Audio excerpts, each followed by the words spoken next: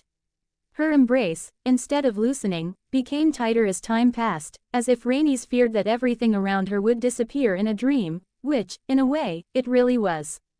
Suddenly, feeling the connection between them weaken, Jon looked up at the girl who was still holding him tightly and spoke gently. "You're about to wake up, Rhaenys." At his words, her embrace became even more intense. Rhaenys felt the heat of shame rise to her face as she realized that she had cried in front of her younger brother. She looked at the boy with the incredibly adorable features and, with a threatening tone, declared, "Call me Ray." Seeing the look on her face, Jon couldn't help but want to squeeze her cheeks, but he held back and obeyed her earlier request. "Ray." A big smile appeared on Rhaenys' lips. She never thought she would hear something so intimate and sweet come from her brother's lips again. Before she could say anything, darkness swirled before her, and before she knew it, she was in her room in Sunspear, in the chair she had fallen asleep in earlier. Looking around desperately, Rhaenys couldn't find the figure of the boy with the white gold hair and purple eyes. This brought a feeling of extreme anxiety to her chest, as if someone was holding her feelings in their hand and squeezing as hard as they could, leaving her breathless. Slumping helplessly in her chair, the Targaryen princess hiding under an alias in Dorne couldn't help but stare at the ceiling of the room with an expressionless, lifeless gaze. How did it feel to hope and then find out that it was all just a lie? Rhaenys could answer that question with extreme accuracy. It was as if the world had lost its color, even the most delicious food had no taste and the sweetest wine seemed like candle wax. Happiness, joy, feelings had completely disappeared, leaving her with only an empty, indifferent shell in a relentless pursuit of revenge and hatred. No, that can't be a dream, Rhaenys thought fiercely as she rose from her chair. There was a way to find out if what she had dreamt was real or just a hallucination in the face of her neediness and extreme desires to have a family again. At 9 years old, Rhaenys was intelligent and mature for her age, coming to terms with her thoughts in an instant. "Ask Uncle Oberyn what happened at the Tower of Joy." Slapping both hands against both cheeks, Rhaenys regained the sparkle in her eyes. She slipped her silk shoes on quickly, didn't wait for the maids to arrive to fix her hair, and went straight out of the room. The sun streamed through the windows of the old palace's corridors like tentacles of light, bathing the sandy walls in a pale shade of gold. Rhaenys' steps were quick and particularly silent. She ignored the countless doors and corridors, focusing on getting to the place where her uncle would be all morning. The courtyard, where he trained every day at the same time of day. As she expected, Rhaenys found her uncle wielding a spear as skillfully as an extension of his body.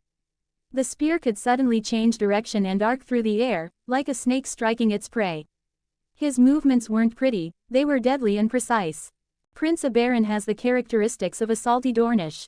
He is a tall, slender, graceful and fit man with a wrinkled, saturnine face with thin eyebrows, black, viper, eyes and a pointed nose. His hair was a lustrous shade of black, with just a few silver locks from age. Rhaenys didn't have to wait long before his uncle stopped training to catch his breath. Wiping the sweat dripping from his forehead, he let out a satisfied sigh and cracked his neck. His eyes narrowed viciously, almost like a snake's, which could seem extremely threatening to anyone. "Father," Rhaenys called out, approaching him. In order to hide her identity from the spies in Sunspear, she was just another of Baron Myrtell's bastards with a prostitute in Lee. At the same time, she had been given a new name. Rhaena. Oberyn turned and greeted his niece, whom he had raised as his own daughter, with a gentle, warm smile, a totally different expression from when he spoke to anyone else. "Rhaena Sand, did you sleep well?" he asked, stroking his niece's tousled hair, something not very elegant for a southern lady, but irrelevant in Dorne. "I want to ask you something." Rhaenys didn't answer and asked, looking straight into her uncle's eyes. Raising an eyebrow in doubt, he looked at the 9-year-old girl with a touch of curiosity and spoke. "Ask away, child. I want to ask if Eddard Stark has a bastard called Jon Snow." Rhaenys was direct, without hiding her intentions. Although he was becoming increasingly surprised and confused, he still answered truthfully. "Yes, he has a bastard called Jon Snow. I remember it because it was a hot topic at the time. The Honorable Eddard Stark, with his impeccable reputation, had his honor tarnished at that time." Rhaenys sighed with relief and smiled brightly. Although she didn't know if Jon was really Aenar, her brother.